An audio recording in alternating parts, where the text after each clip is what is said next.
Hey everyone! On iPhone, you can dial letters, entering the numbers for customer service codes using the built-in phone app. Here's how. So here are the steps. First, open the phone app and tap the keypad tab. And then look at the dial pad. Each number has letters printed below it.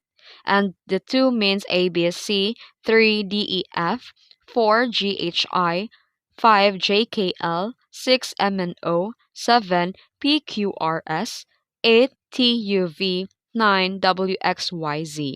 Tap the numbers that match the letters. Like this example, if you want to dial flowers, press 3 for F, 5 for L, 6 for O, 9 for W, 3 for E, 7 for R, 7 for S.